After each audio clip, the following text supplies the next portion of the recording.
وہ تہجد پڑھ لے، وہ لاکھوں حج کر لے، وہ لاکھوں خرچ کر لے، اللہ کے ہاں اس کی کوئی قدر و قیمت نہیں ہے۔ تو بنیادی طور پہ یہ بات آپ سمجھ لیں، تزکیہ کے لیے تخلیہ ضروری ہے۔ تخلیہ کا معنی ہے کہ اپنے دل کو اور اپنے من کو اور اپنے دل و دماغ کو اور اپنے نظریات کو شرک سے خالی کرنا، بدعات سے خالی کرنا، حسد سے خالی کرنا، کبر سے خالی کرنا، بغض سے خالی کرنا۔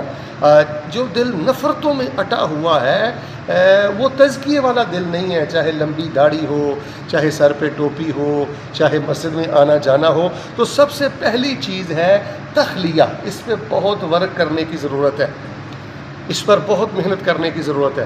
اور دوسری چیز ہے تزکیے کے لیے تحلیہ۔ تحلیہ کا معنی ہے نیک اعمال اور اقوال کے ساتھ اپنے آپ کو مزین کرنا۔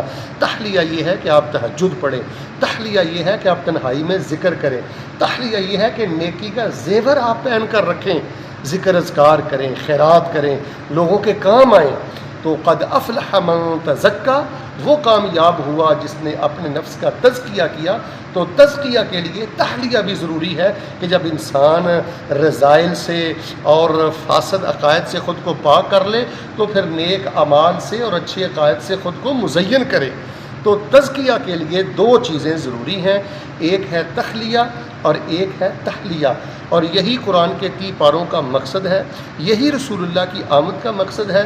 جس انسان نے ان رذائل سے تخلیہ نہیں کیا اور نیک اعمال سے خود کو مزین نہیں کیا، تحلیہ نہیں کیا، اس انسان کو تزکیہ حاصل نہیں ہوا۔ اللہ کے رسول علیہ السلام ایک دعا کرتے تھے، تہجد میں کرتے تھے، یہ آپ بھی کیا کریں، اللہم آت نفسی تقواها وزکیها وانت خیر من زکاها وانت ولیہا ومولاها۔ اے اللہ مجھے دل کا تزکیہ عطا فرما۔ یہ خزانے اللہ سے مانگا کریں۔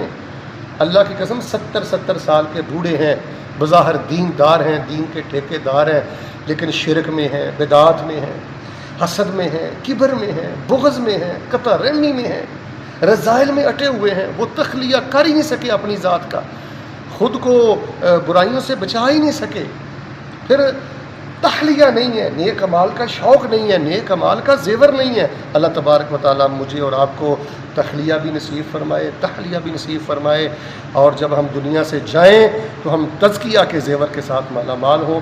اللہ تبارک و تعالیٰ مجھے اور آپ کو تزکیہ نصیب فرمائے، اور اللہ ہمیں دین و دنیا آخرت کے خزانے نصیب فرمائے۔ آمین ثم آمین۔